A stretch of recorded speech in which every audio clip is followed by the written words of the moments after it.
طلع البدر علينا من ثنيات الوداع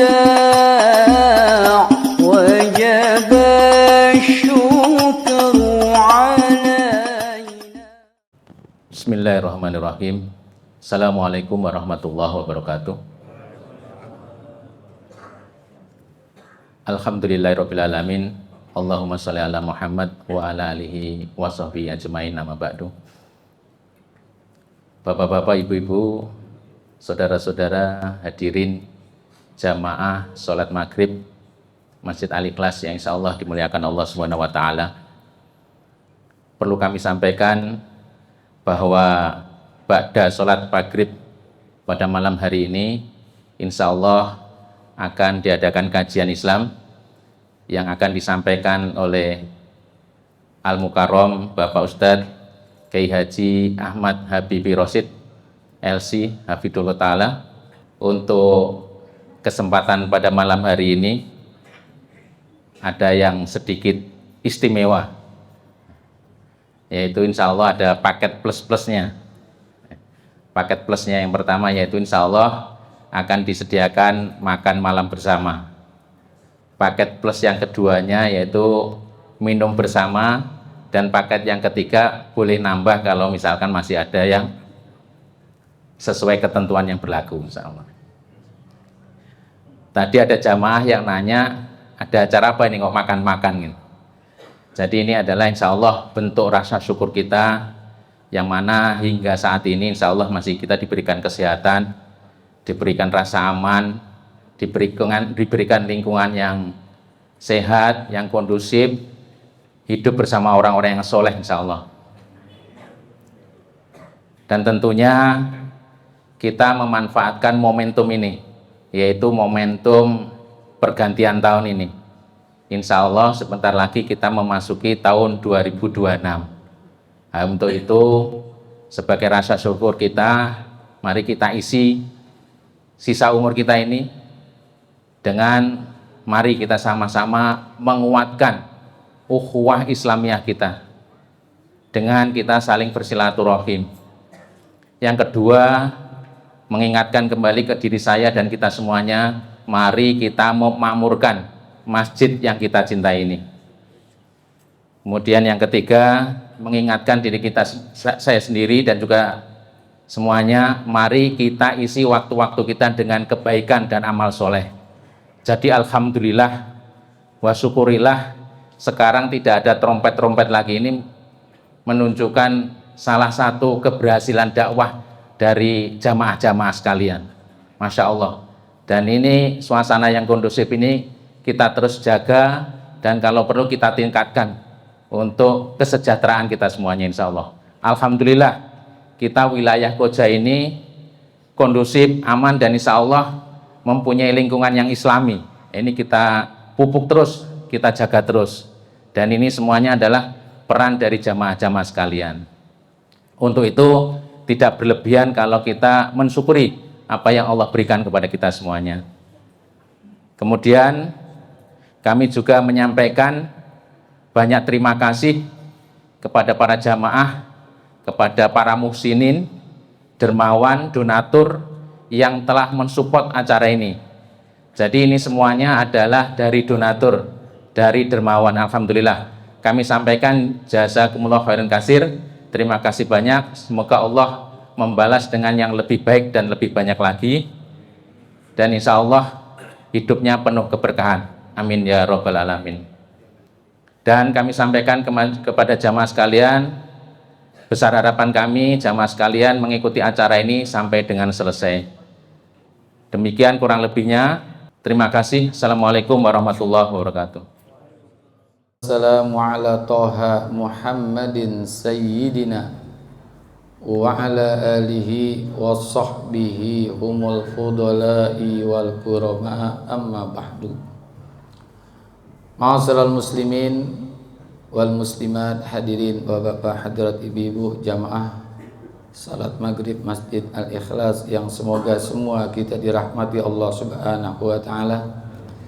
Segenap pengurus DKM Masjid Al-Ikhlas yang semoga semua dirahmati Allah Subhanahu wa taala. Tidak henti-hentinya kita bersyukur kepada Allah, termasuk pada kesempatan malam ini Allah masih memberikan kepada kita nikmat Islam, nikmat iman, hidayah, taufik, sehat, afiat, dan kembali hadir kita di tempat ini untuk kita sama-sama melaksanakan salat maghrib berjamaah. Semoga seluruh rangkaian ibadah kita, baik yang sudah maupun yang akan kita kerjakan, semuanya itu diterima oleh Allah Subhanahu wa taala. Dan ibadah-ibadah yang kita laksanakan bisa menghantarkan diri kita untuk mati dalam husnul khatimah. Ma'asyiral muslimin wal muslimat, hadirin bapak-bapak, hadirat ibu-ibu, jamaah yang dirahmati Allah. Di dalam salah satu kitab hadis yang diberi nama Al-Mustadrak ala Sahihain, salah satu karya daripada Imam Hakim An-Naisaburi, beliau menulis kitab ini pada tahun 393 Hijriah dan jumlah jilidnya cuma 5 jilid, tapi tebal-tebal segini. Pada jilid yang keempat itu ada dikutip hadis Rasulullah sallallahu alaihi wasallam, yang hadis itu bunyinya, jaa Jibrilu alaihi salamu ilan nabi sallallahu alaihi wasallam faqala ya Muhammad ish ma syi'ta fa innaka mayyitun wahbib ma syi'ta fa innaka mufarikuh wa'mal ma syi'ta fa innaka madziyun bih. Thumma qala ya Muhammad syaraful mu'mini qiyamul laili wa izzuhu al-isdawamatu anin nasi. Rasulullah sallallahu alaihi wasallam sabdakan, pernah malaikat Jibril, sayyidul malaikah, panglimanya dari seluruh malaikat adalah malaikat Jibril, karena masing-masing punya panglima. Kalau Nabi itu Sayyidul Anbiya, Nabi kita Muhammad sallallahu alaihi wasallam. Kalau ulama Izzuddin bin Abdissalam. Kalau wali itu adalah Syekh Abdul Qadir Al-Jilani. Nah, Sayyidul Malaika, yaitu malaikat Jibril pernah datang kepada Rasulullah. Dari sekian banyak kali beliau datang kepada Rasulullah, salah satunya menyampaikan satu pesan, ya Muhammad ishma syi'ta, wahai Muhammad, hiduplah semaumu. Kalau kata orang Jawa, hiduplah sekarepmu dewe, hiduplah semau kamu. Sebetulnya hadis ini bukan untuk Rasulullah, buat kita. Rasulullah sudah tahu semua. Ini buat kita nih, isma syi'ta, hiduplah semau kamu, fa innaka mayyitun. Tapi harus ingat, sesungguhnya engkau itu pasti akan menemukan kematian, akan ditemukan oleh kematian. Pasti kita semua bakal mati. Siapapun orangnya, nggak laki, nggak perempuan, nggak tua, nggak muda, nggak kaya, nggak miskin, semua pasti akan mati. Kena kullu nafsin za'iqatul, setiap yang bernyawa itu pasti akan mati. Meskipun jujur aja, jujur nih ya, kalau kita mau jujur, saya lihat wajah-wajahnya, wajah nggak mau mati semua ini. Dari wajah-wajahnya, termasuk yang ngomong juga nggak mau mati nih. Siapa orang yang mau mati? Nggak ada. Semua orang pengen panjang umur. Karena yang namanya panjang umur itu lintas orang, lintas generasi. Nggak peduli orang kaya, nggak peduli orang miskin. Termasuk dia lintas generasi, nggak peduli muda, nggak peduli tua. Semua pengen panjang umur. Kenapa? Karena normal. Selama orang itu normal, pasti nggak mau mati. Yang nggak normal kita nggak ajak bicara dah. Yang normal-normal aja kan kita normal semua, pasti nggak mau mati. Orang sudah dideklar oleh Allah dalam Al-Quran, Kul innal mautal ladzi tafirruna minhu fa innahu mulaqikum. Katakanlah ya sayyidal anbiya, yaitu Rasulullah Nabi Muhammad, katakanlah, innal mautal ladzi tafirrun, sesungguhnya kematian yang engkau lari daripadanya, fa innahu mulaqikum, sesungguhnya kematian itu yang akan menemukan dirimu. Bukan kita maranin mati, mati maranin kita. Dan kita nggak bisa lari dari kematian. Siapa orang yang bisa lari dari kematian? Itu pun dinyatakan oleh Allah, ainama takunu yudrikumul mautu walau kuntum fi burujim musyayyada. Di mana saja kamu berada, betapapun berada pada satu benteng yang tinggi dan juga kokoh, kematian itu pasti akan datang kepadamu. Jadi kita nggak bisa lari dari mati. Meskipun kita selalu pengen hidup, pengen panjang umur, panjang umur, panjang umur. Yang namanya panjang umur bukan hanya yang muda, yang tua. Yang tua juga tetap pengen panjang umur. Padahal makan aja udah susah, gigi udah tinggal 4. Makan kacang kagak halus-halus, oper kanan, oper kiri. Tetap pengen panjang umur, wajar. Nggak peduli kaya, nggak peduli miskin. Miskin aja pengen panjang umur, padahal hidupnya susah. Tapi walaupun kita tidak mau dan kita selalu dari kematian, tapi kematian itu tetap akan mendatangi dirimu. Mau cari obat gak bisa ketemu, cari obat yang jauh lah, ke Singapura kek, supaya kita bertahan hidup terus-terusan, gak bisa. Lah dokternya aja mati kok. Kan banyak tuh yang kita baca tuh. Dulu guru kita Al-Mukarram Allah yarham Al-Ustadz Haji Arifin Ilham berobat ketika beliau sakit. Berobatnya kemana? Ke Singapura. Beliau itu kan satu kelas dengan saya tuh di Darun aja. Berobat ke Singapura, dengan izin Allah meninggal. Siapa lagi? Mantan presiden kita Pak SBY, istrinya Ibu Aini berobat ke Singapura. Termasuk juga salah satu selebritis Olga Saputra. Olga apa Alga tuh? Olga Saputra berobat ke Singapura, meninggal. Pak Harto, nah, Pak Harto ini kan mantan presiden kita nih. Beliau ketika sakitnya itu kan dirawat di Rumah Sakit Pusat Pertamina Mestik Jakarta Selatan Mestik. Dokternya nggak tanggung-tanggung Bapak Ibu, 40 dokter yang menangani penyakit-penyakit Pak Harto.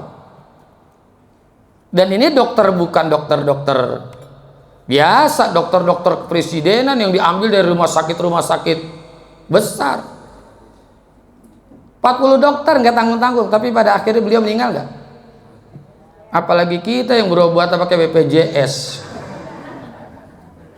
belum dapat kamar udah keburu. Yang jadi permasalahan bukan kematian, tapi bagaimana persiapan kita mati, itu yang jadi masalah. Mati udah pasti, tapi bagaimana kondisi mati kita? Yang pertama, apakah kita termasuk mati husnul khotimah atau su'ul khotimah? Ini yang menjadi perhatian buat kita. Maka manajemen mati itu lebih penting daripada manajemen kehidupan. Makanya Rasulullah sabdakan tuh, aksiru min zikri hadimil ladzat. Banyak-banyaklah oleh kalian mengingat, berzikir tentang mati. Zikir mati ini bukan habis sholat kita sebut zikirnya mati, bukan.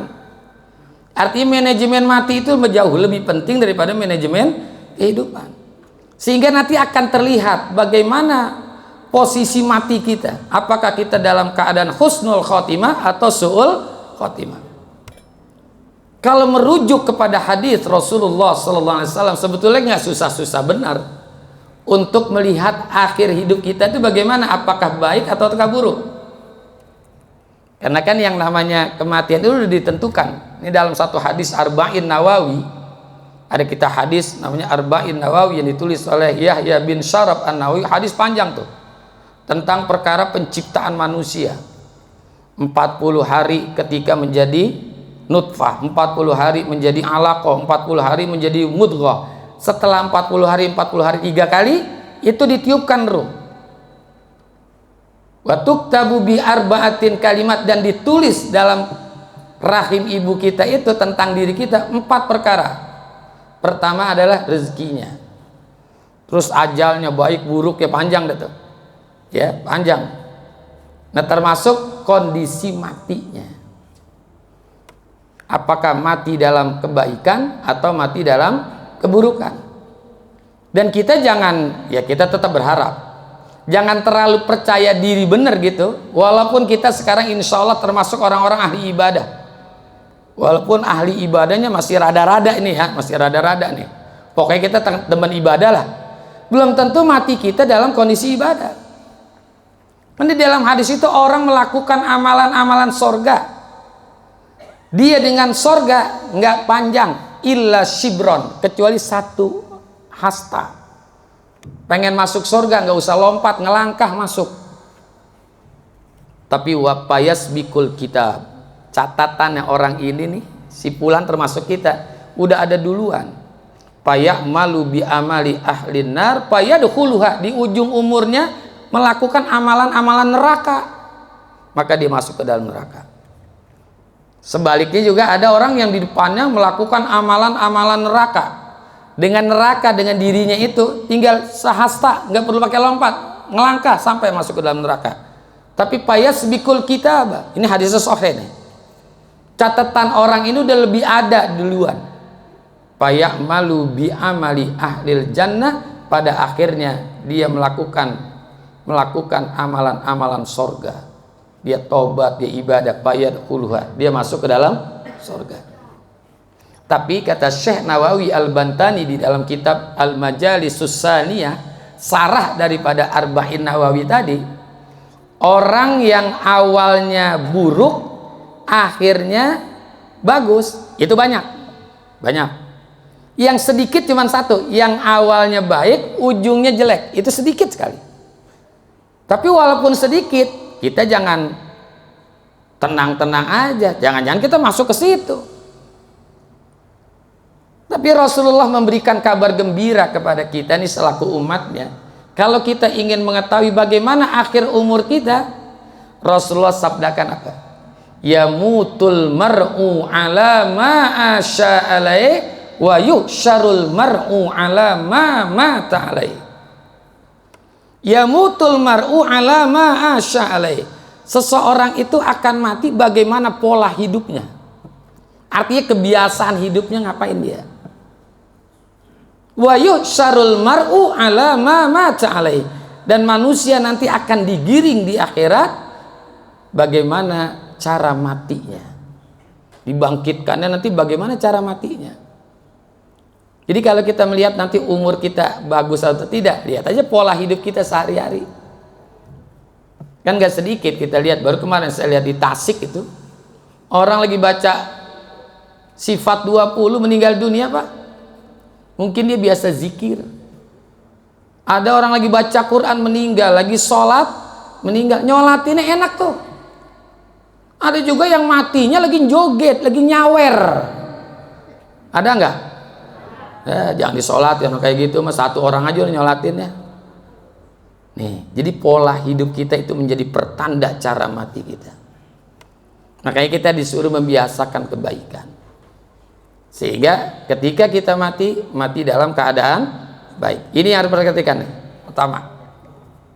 Yang kedua, Rasulullah SAW pun sabdakan, yatba'ul mayyita salasatun. Ketika mayit itu dihantarkan ke kuburan, itu yatba'ul mayyit, akan diikuti, akan mengikuti. Salasatun, ada 3. Yang pertama ahluhu, keluarga. Yang kedua adalah maluhu, harta. Yang ketiga adalah amaluhu, amalnya. Tapi payarji'ani, yang duanya balik pulang. Yang satunya wayabqa wahidun, yang satunya menetap. Jadi semua kita ini ketika kita dihantar ke kuburan, kita akan dihantar oleh 3. Yang pertama ahluhu, keluarga, istri, anak, suami, tetangga, saudara, famili, kerabat, ngantar tuh semua. Ikut ngantar. Tapi begitu jenazahnya masuk ke dalam kubur, yang ngantar ngikut nggak? Oh, pulang semua. Nggak ada yang mau menemani di dalam kubur kita. Suami mana mau nemenin istrinya di kuburan. Istri juga mana mau nemenin di kuburan. Walaupun ketika masih pacarannya bicaranya terlalu tinggi. Gunung kan kudaki, lautan yang seluas kan ku seberangi. Gunung yang tinggi kan kudaki, naik pohon kelapa aja jatuh. Lautan yang luas kan ku seberangi, nyebur di empang kelelep. Cintaku padamu sehidup semati. Kata anak sekarang, pret. Jangankan di kuburan, di rumah aja nih, di rumah Pak, Bu. Ketika ada seseorang mati, istrinya meninggal misalnya, meninggalnya jam 9 malam. Kata Ustadz, Bu, jenazahnya besok aja kita urusin, sekarang ajak tidur aja sama ibu. Apa kata istrinya? Lah jangan Ustadz, enak aja. Suami juga begitu, ketika istri meninggal jam 9 malam, kata Ustadz, Pak, jenazahnya udah malam ini, besok aja kita urusin, sekarang ajak tidurnya di dalam. Lah jangan Ustadz. Tuh di rumah aja udah nggak mau ditemenin. Itulah bedanya kita dengan binatang. Kalau manusia hidupnya orang berani, matinya orang takut. Tapi kalau binatang buas, hidupnya kita takut, matinya kita berani. Coba nih kita lagi kumpul begini di Masjid Al-Ikhlas, ada singa, ada ular masuk ke dalam, kita lari nggak? Lari. Coba kalau singa itu mati, kita injak-injak tuh singa, betul nggak? Manusia ketika hidupnya kita berani, ini duduk bareng-bareng, kan ya? Ya, suami istri tidur berdua, coba begitu matinya, mau nggak tidur berdua? Hidupnya kita berani, tapi matinya kita takut. Ini yang pertama, keluarga, tapi pulang semua. Yang kedua, maluhu, harta, akan ikut nganter juga tuh. Dia punya kendaraan, dia punya apa nganterin semua. Ya, tapi kendaraan yang dia suka ketika hidupnya dia nggak taikin. Orang punya mobil Alphard, Toyota Alphard, waktu matinya ditaikin nggak tuh Alphardnya? Enggak. Rubicon kali, apa mobil-mobil yang keren lah, yang mahal. Dia nggak taikin tuh mobil. Terpaksa orang itu naik mobil ambulan mereknya APP, hadiah dari caleg. Udah jelas-jelas dulu. Padahal waktu hidupnya naik APP diogah, bantingannya setirnya keras, tapi terpaksa dia naik mobil ambulans. Makanya di depannya ada tulisan ambulance, itu ternyata kepanjangannya adalah angkutan mayat butuh jalan cepat. Ambulance, angkutan mayat butuh jalan cepat, kan kudu jalan cepat ya. Makanya singkatannya ambulance.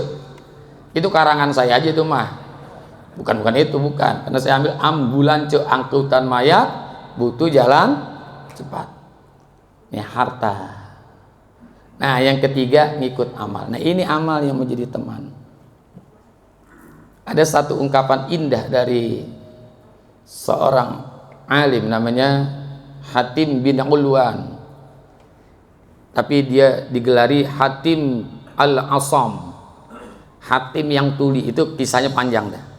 Saya ingin menyampaikan ucapan beliau, ra'aitul khalqa faizan kullu syahsin mahbubun, faiza dakhalal qabra faraqahu mahbubah, faja'altu mahbubi hasanati litakuna ma'i fil qabri. Ra'aitul khalqa, aku banyak memperhatikan orang, diperhatiin orang satu-satu. Faizan, ternyata setiap orang itu kullu syahsin mahbub, punya hobi, punya kesukaan, punya kecintaan. Nanti bahasannya di belakang ada tuh. Jadi setiap kita ini punya hobi, ada yang hobinya ini macam-macam lah. Ada yang hobi mancing nggak di sini? Ada yang hobi mancing, ada. Ada yang hobinya goes, ada kan? Ada yang hobinya macam-macam, burung segala macam, ikan segala macam. Setiap orang punya hobi. Fa iza dakhalal qabra, namun apabila orang itu masuk ke dalam kubur, artinya mati, faraqahu mahbubah, dia pasti akan berpisah dengan segala yang dia cintai. Apa aja yang dia cintai akan berpisah. Anak, istri, suami, keluarga, dia punya harta yang dia cintai, berpisah. Hal-hal yang dia hobiin waktu hidupnya berpisah.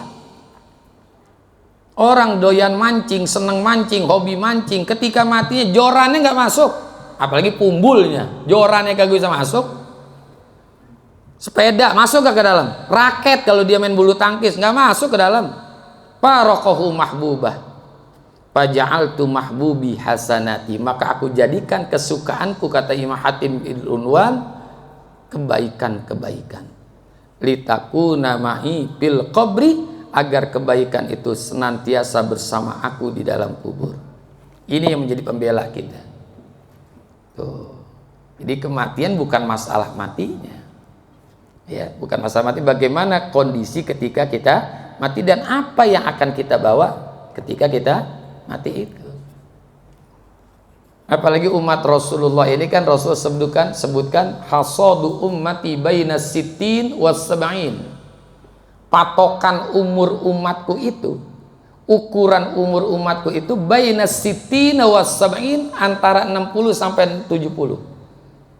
Ini 60-70, beda-beda lagi dengan umat-umat yang lalu. Umat yang lalu itu ada yang 1000 tahun, ada yang 900, ada yang 300, ada yang 200 tahun. Ini umat Nabi Muhammad jangan 500 tahun lah, 200 tahun aja. Kira-kira wajahnya kayak apa kita lihat coba. Umur 90 tahun aja kita wajahnya ribet ngelihatnya. Ini hasadu ummati baina sittin wa sab'in. Patokan umur umatku itu antara 60-70. Rasulullah kan 63. Makanya orang-orang yang sudah 70 tahun ini udah masuk jalur aman. Apa? Udah aman udah dia dah. Zona nyaman. Nah, zona nyaman udah kalau 70 tahun. Yang masih belum aman nih, zona rawan kayak saya nih 50, 60 nih masih rawan ini. Kalau 70 mah udah nggak dilihat-lihat lagi sama malaikat. Entar juga mati sendiri gitu kali ya. Udah nggak dilihat-lihat nih yang rawan ini kayak saya nih. Pak Daryono nih rawan sekitar nih, rame-rame nih. Ya. Waduh.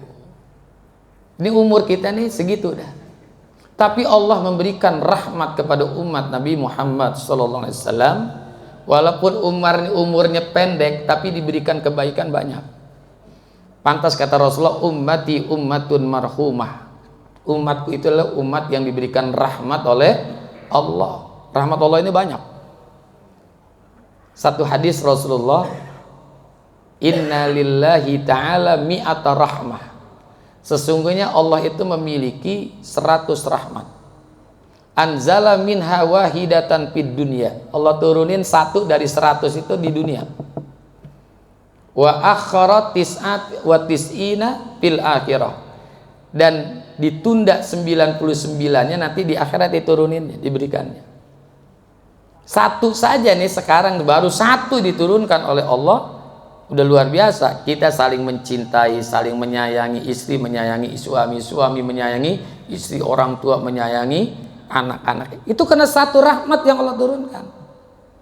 Wa akhara tis'a wa tis'ina fil akhirah, dan ditunda yang 99 itu ketika nanti di akhirat. Akhirat ini nanti kali, bukan, akhirat itu mati. Karena mati itu bagian daripada akhirat. Innal qabra manzilun min manazilil akhirat. Sesungguhnya kuburan itu salah satu rumah daripada rumah-rumah akhirat. Artinya mati itu bagian daripada akhirat. Karena al-mautu qiyamatus sugro, mati itu kiamat kecil. Nih, yang akan mendapatkan 99, makanya ada doa kita, taubatan qoblal maut wa maufiratan ba'dal maut, kan ada ya, taubatan qoblal maut, tapi di tengahnya ada warahmatan indal maut, mendapatkan rahmat ketika mati, itu yang 99. Taubatan qoblal maut warahmatan indal maut, mendapatkan rahmat ketika mati. 99 itu akan didapati. Tapi ini buat orang-orang yang beriman. Kira-kira pilih satu rahmat atau 99 rahmat? Hah? Ayo, halo. Pilih satu rahmat atau 99 rahmat?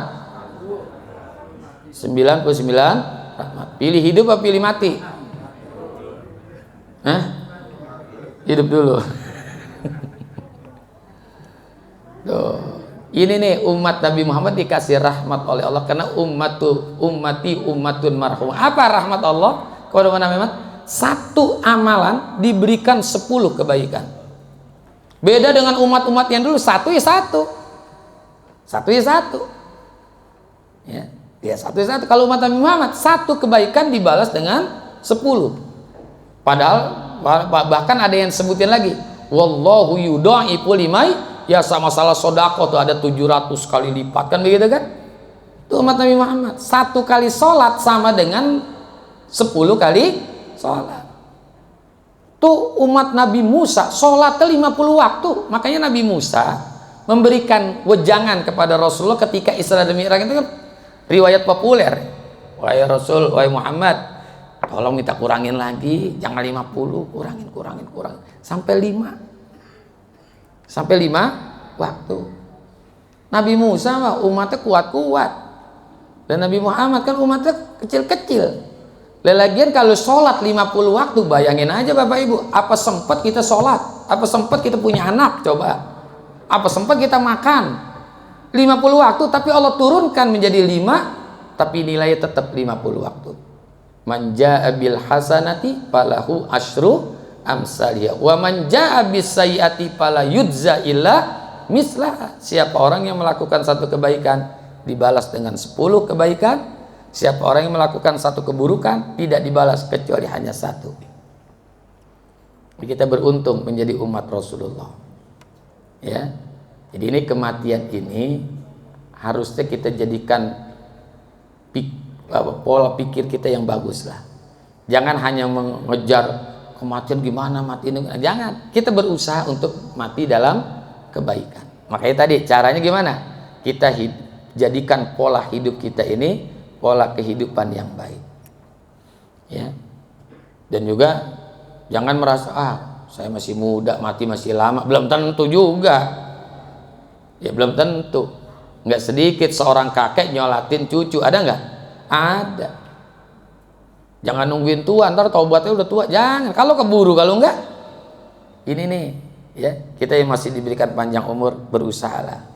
Ya semakin bertambah tahun, kan ini masuk pada tahun berapa nih? 2026. Berarti usia kita semakin bertambah atau semakin berkurang? Nah, berkurang. Makanya orang ulang tahun panjang umurnya, panjang. Salah itu, kurang umurnya. Kurang umurnya. Dikasih jatah misalkan 100 tahun, sekarang udah 2025. Ya Allah, kurang. Kita bukan semakin bertambah, semakin berkurang. Ini pesan malaikat Jibril kepada Rasulullah. Ini sebetulnya pesan buat kita, ya, hiduplah semaumu, tapi sesungguhnya engkau itu pasti akan mati. Yang kedua, wahbib ma syi'ta, cintailah apa saja yang kamu ingin cintai. Karena wajar, setiap manusia itu pasti punya kecintaan. Ayatnya zuyyina linnasi hubbus syahawati minan nisa'i wal banin wal qanatiril muqantarati minaz zahabi wal fiddah dan wal khayli, dan sus panjang tuh.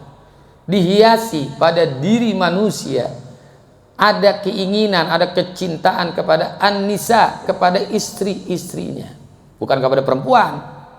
Bisa juga mungkin maknanya perempuan. Kalau laki-laki cinta kepada perempuan normal, perempuan cinta kepada laki-laki juga normal. Yang kagak normal laki-laki, nah itu perempuan sama perempuan itu nggak normal tuh, ya.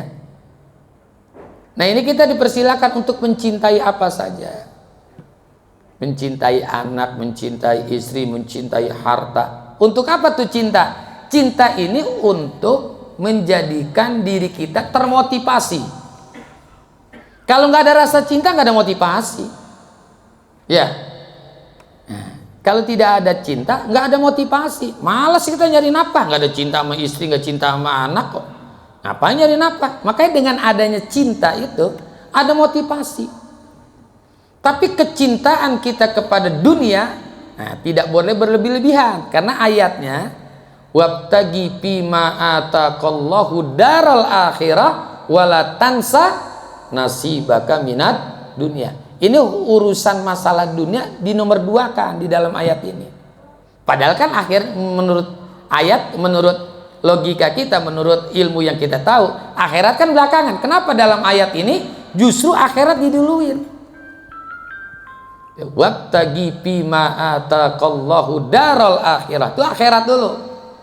Wala tansa nasibaka, dan jangan kamu lupa bagianmu terhadap dunia. Ini artinya menurut tafsir ulama 70% akhirat, 30% dunia. Karena disebutnya belakangan. Banyak tuh ayat-ayat yang sebetulnya kalau menurut logika kita pantasnya di belakang. Contoh dalam ayat surah Al-Muluk ayat yang kedua lah salah satu contohnya. Walladzi khalaqal mauta wal hayata. Kenapa mati dulu baru hidup coba? Biasanya orang kan hidup dulu baru mati. Kenapa disebut mati dulu baru hidup? Itu tafsiran panjang. Nah, termasuk ini nih.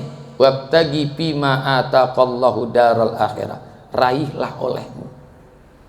Ya. Akan akhirat ini 70% akhirat. Tapi wala tansa nasibaka minat dunia. Jangan kamu lupakan bagianmu terhadap dunia. Dan jangan kita juga jadikan dunia ini sebagai sasaran utama, tapi menjadikan sasaran antara. Jadi sasaran utama bukan itu, tapi sasaran antara sebagai jembatan. Maka dunia ini akan menjadi penting kalau kepentingannya untuk akhirat. Kalau dunia semata-mata dunia ini nggak penting. Jadi dunia ini mestinya kepentingannya untuk akhirat. Sering kita dengar kata-kata ad-dunya mazra'atul akhirat. Dunia ini adalah tempat bercocok tanamnya akhirat. Ini artinya bukan sasaran utama dunia, tapi sasaran antara. Kita dipersilakan untuk mencintai apa-apa yang ada di dunia. Mau cinta istri, mau cinta suami, mau cinta anak, mau cinta harta, pekerjaan, apa saja silakan. Ya.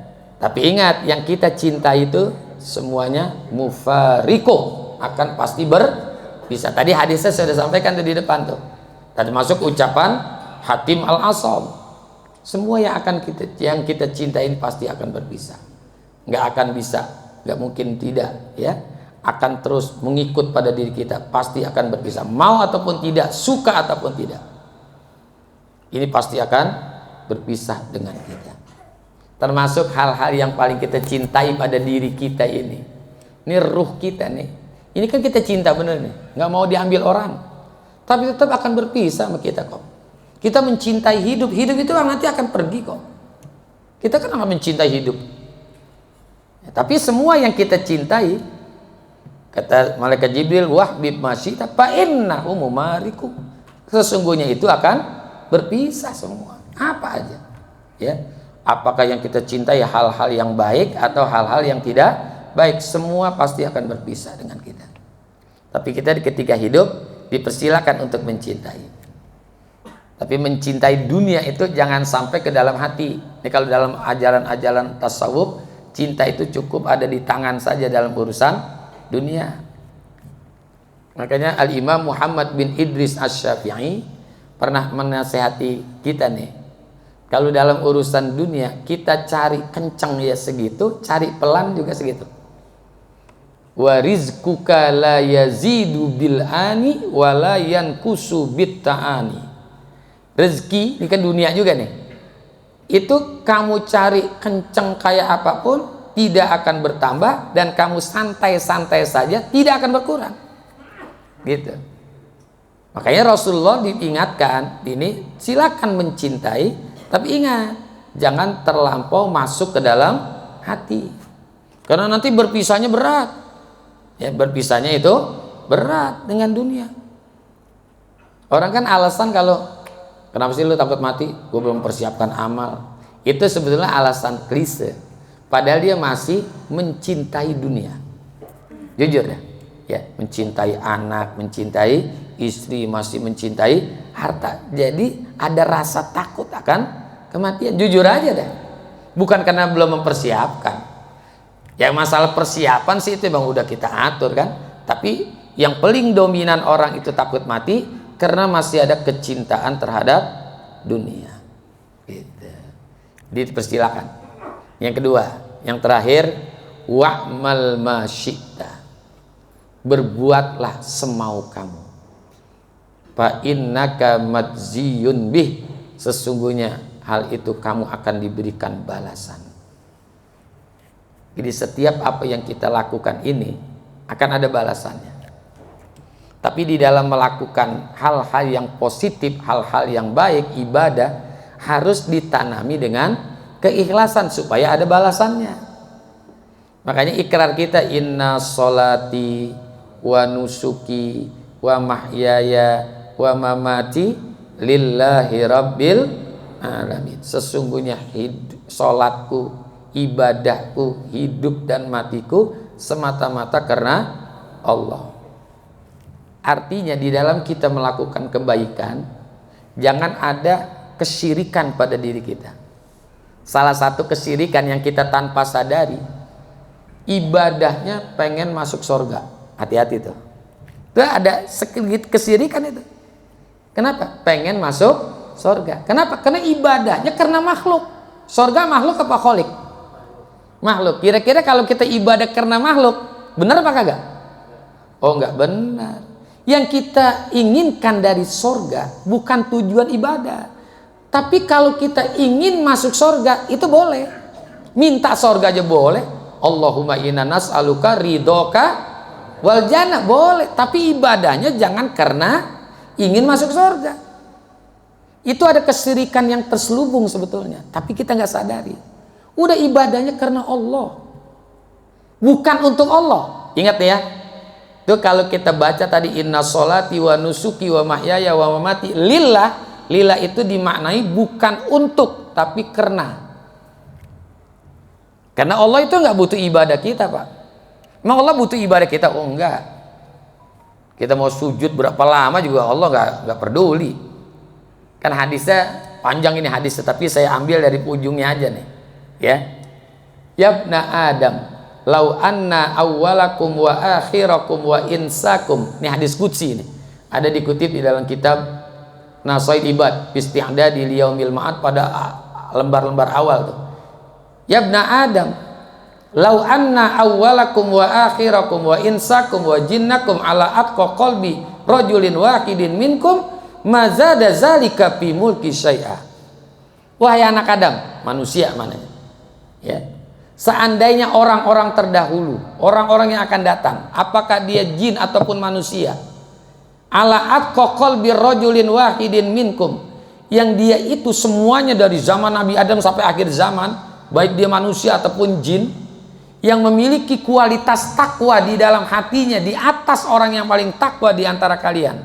Sebut aja lah manusia ibadahnya kayak Rasulullah semua dah, dari zaman Nabi Adam sampai akhir zaman. Apa Allah nyatakan? Mazada zalika fi mulki syai'a. Semua itu tidak mendapatkan, tidak memberikan ketinggian dari apa-apa yang sudah aku miliki. Sedikit pun gak bisa nambahin kekuasaanku. Kalau bahasa Betawi semeletet gitu, gak bisa nambahin kekuasaanku. Termasuk juga dosa. Lau anna awwalakum wa akhirakum wa insakum wa jinnakum ala abjari qalbin rajulin wahidin minkum ma naqasa zalika fi mulki syai'a. Seandainya orang terdahulu, orang yang akan datang, manusia ataupun jin, semuanya tuh ala abjari qalbi wahidin minkum, yang mereka itu memiliki kedurhakaan di dalam hatinya di atas orang yang paling durhaka di antara kalian. Sebut aja lah manusia dari zaman Nabi Adam sampai akhir zaman, perilakunya kayak Firaun. Semuanya kayak Firaun, brengsek banget kayak Firaun, kan brengsek tuh. Apa Allah nyatakan? Naqasa zalika fi mulki syai'a. Semuanya itu nggak bisa ngurangin sedikit pun kekuasaan. Artinya nggak ngaruh. Kalau kata anak sekarang nggak ngepek. Ibadah kita, dosa yang kita lakukan nggak ngepek buat Allah. Makanya ibadah itu bukan untuk Allah, tapi karena Allah. Sehingga ada semangat, sehingga ibadah itu akan menjadi kebutuhan buat kita. Jadi ibadah itu kebutuhan, bukan kebutuhan Allah, kebutuhan kita. Emang Allah butuh dengan ibadah kita? Oh enggak. Justru yang membutuhkan ibadah adalah diri kita. Sehingga dengan butuh, kita akan ada semangat. Kayak kita butuh nih memberikan nafkah kepada keluarga, nyari juga semangat. Begitu juga kalau ibadah itu kita jadikan kebutuhan. Ya. Masalah nanti dia diberikan balasan apa-apa, itu urusan Allah. Yang penting tugas kita adalah melakukan ibadah. Makanya tadi jangan ada kesyirikan terselubung, ibadahnya pengen masuk surga. Kalau surga ada, kalau nggak ada ibadah nggak kira-kira? Oh, berhenti ibadah. Ternyata informasi surga nggak ada. Besok ibadah lagi nggak? Udah perek dah kita, libur udah. Orang surga nggak ada. Nah itu yang khawatir. Tuh ya. Tapi pasti surga itu ada. Tapi jangan karena ingin masuk surga. Semata-mata udah lillah. Yang kedua, ibadah itu kata satu ulama besar dari Mesir namanya Imam Mutawalli Asy-Sya'rawi. Kalau kita buka di Google, buka langsung keluar tuh. Itu ahli tafsir. Al-Imam Mutawalli Asy-Sya'rawi. Beliau pernah bilang begini. La ta'budullaha liyu'tiya bal u'buduhu liyarda fa in radiya adhasyakum bi'ata'i. La ta'budullaha liyu'tiya. Janganlah kamu menyembah Allah karena ingin diberikan sesuatu. Jadi ada tendensius sifatnya, tendensius. Ada pamrih gitu. Ya, ada ingin diberikan sesuatu. La ta'budullaha liyu'tiya bal u'buduhu liyarda. Tapi sembahlah dia agar ia ridho kepada dirimu. Maka tadi kita inna nas'aluka ridhoka wal jannah, kita minta ridho Allah. Fa in rodiya, kalau Allah itu sudah ridho, adhasyakum bi'ata'ihi, niscaya kamu akan tercengang dengan bermacam-macam pemberian yang kamu minta. Nggak perlu kita minta, dikasih sama Allah gitu. Nggak perlu. Makanya ayat tentang sholat itu kan salah satunya wa'mur ahlaka bis sholah wastabir alaiha la nas'aluka rizqa nahnu narzukuka wal akibatu littaqwa. Perintahkanlah kepada keluargamu untuk melakukan sholat. Ini kan sholat ibadah yang paling melekat pada setiap orang muslim ini, yang harus dilakukan dalam kondisi apapun gitu, situasi apapun harus dilaksanakan. Ya, wa'mur ahlaka bis sholat wastabir, tapi sabar juga dalam melakukan sholat. La nas'alukar rizqo, kami tidak menuntut kepadamu untuk masalah rezeki. Orang kan punya alasan, ya aduh saya gimana mau sholat ini, kerjaan saya banyak. Belum kita berhenti ngomong Allah udah jawab, nahnu narzukuka, kami yang ngasih rezeki kepada kamu. Kamu gak usah sibuk-sibuk ngurusin rezeki, bahasa kita gitu. Kami yang ngurusin rezeki kamu. Wal akibatu littaqwa, dan happy endingnya buat orang-orang yang bertakwa. Ini kan sesuai dengan apa yang diucapkan oleh Al-Imam Mutawalli Asy-Sya'rawi, la ta'budullaha liyu'tiya. Janganlah kamu menyembah Allah agar kamu diberikan sesuatu. Ini kadang-kadang ada juga nih, kita menyembah Allah, ibadah kepada Allah, ingin diberikan sesuatu. Contoh lah, yang paling setiap hari kita lakukan, sholat duha, pengen apa coba? Hah? Ngapal banget kita rezeki dah. Yang kita minta kan banyak banget. In kana rizqi fis samai anzilhu wa in kana fil ardi farij wa in kana ba'idan faqrib wa in kana mu'siran fayasiru wa in kana qalilan fakasiru. Ya Allah, kalau rezeki saya masih gantung di langit, turunin. Kalau masih mendem di bumi, keluarin. Kalau jauh, deketin. Kalau susah, gampangin. Kalau sedikit, itu sifatnya tendensius. Padahal tadi urusan rezeki nggak perlu kita minta, dikasih oleh Allah kok. Kan kemarin saya udah sampaikan tuh masalah rezeki dari Imam Ghazali ada 4 tuh ya.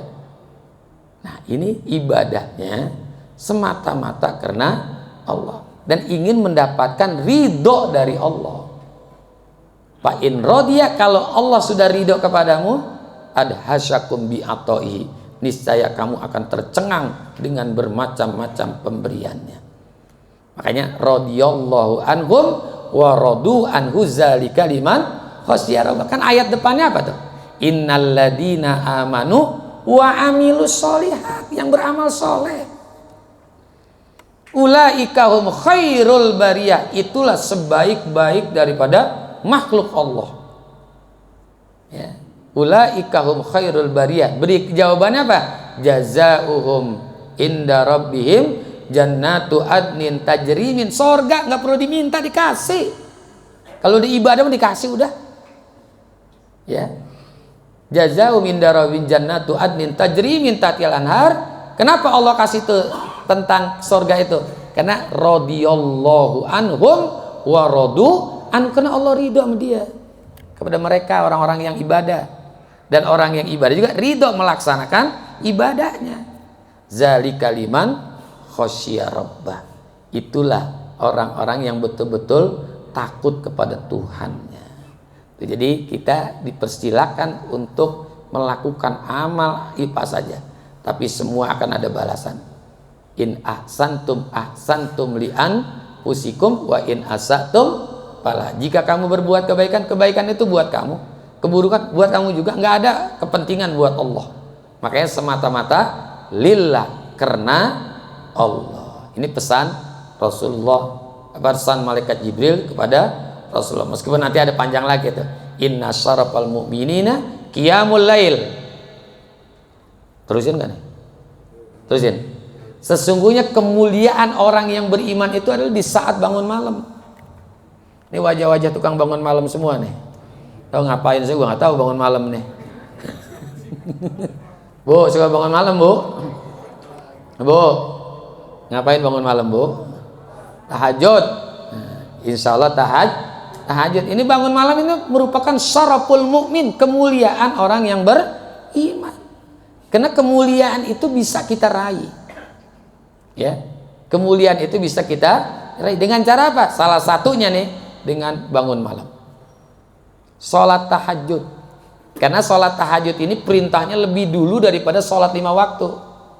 Wa minal laili fatahajjat bihi nafilatan laka asa yab'asaka rabbuka maqama. Setelah ayat itu baru turun tentang wa aqimis sholata lidulukis syamsi ila ghasaqil laili wa qur'anal fajri innal qur'anal fajri kana masyhuda. Jadi tahajud dulu. Rasulullah itu tahajud menjadi kewajiban bagi Rasul, tapi bagi umat ini sunnah. Ini sholat tahajud. Untuk apa kita melakukan sholat tahajud? Supaya mendapatkan raihan maqamam mahmuda. Artinya kalau seseorang, kalau kita meninggalkan sholat tahajud, meninggalkan peluang untuk mendapatkan posisi yang terpuji. Ada orang soleh menyebutkan begini, tapi saya lupa siapa yang mengucapkan begini. Iktanim rok'ataini fi zulmatil laili wa kunta khalian mustariha. Iktanim, apa arti iktanim? Karena ada hadis iktanim khamsan qabla khamsin. Itu bukan ambil tapi rampas. Iktanim itu bukan ngambil tapi rampas. Makanya ada harta ghanimah. Harta apa coba? Harta apa? Harta rampas. Itu saking pentingnya malam melakukan sholat tahajud, kita rampas. Kalau ambil butuh ya butuh, enggak ya enggak, kan kita ambil. Kalau rampas berarti sangat butuh. Iktanim, rampaslah olehmu rakaataini, 2 rakaat. Fi zulmatil laili, pada saat gelapnya malam. Wa kunta khalian, dan kamu dalam keadaan menyendiri, mustarihan, dan dalam tidak memiliki beban. Jadi ibadah malamnya itu yang enak kita dalam keadaan sendiri dan lagi nggak punya beban, badan sehat, duit lagi ada, enak, sifatnya nggak tendensius. Dan kadang-kadang tahajud rajin kali masalah banyak. Masalah banyak tahajud, tanah belum gol-gol tahajud, suami selingkuh tahajud, begitu udah selesai masalahnya tahajud lagi enggak? Insya Allah masih tahajud dah gitu dah. Ini padahal dasarnya apa tadi? Wa kunta khalian mustari, engkau dalam keadaan menyendiri dan dalam tidak memiliki beban. Itu enak adem ngerjainnya. Ini kalau kita ingin jadi orang mulia, kata malaikat Jibril, adalah di saat melakukan sholat malam. Ya, jangan pernah ditinggalkan setiap malam. Ya, cukup 2 rakaat aja. Kayak orang memerah susu kata Rasulullah. Nah, kemudian kita harus perhatikan juga di dalam melakukan sholat tahajud itu kan ada tahapan-tahapannya. Kalau dalam fikih itu harus diselingi dengan tidur terlebih dahulu gitu kalau mazhab Syafi'i. Tapi kalau mazhab yang lain enggak. Yang terakhir wa izzatuhu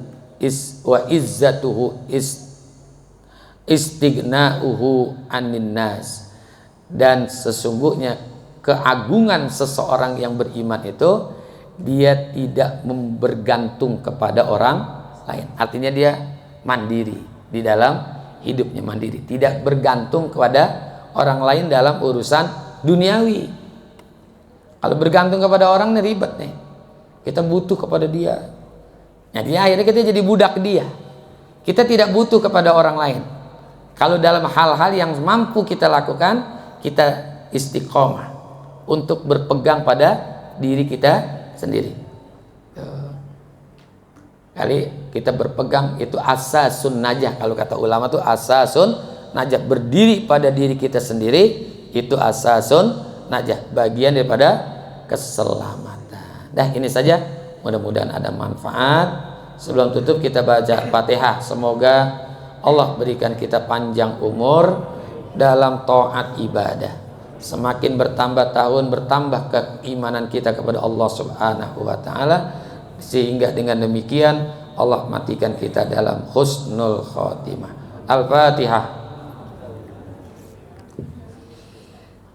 Nasta'inu ihdinas siratal mustaqim siratal ladzina an'amta 'alaihim ghairil maghdubi 'alaihim waladdallin. Rabbi billi wa liwalidayya amin. Terima kasih dan mohon maaf. Hadanallahu iyyakum ajmain. Wassalamualaikum warahmatullahi wabarakatuh.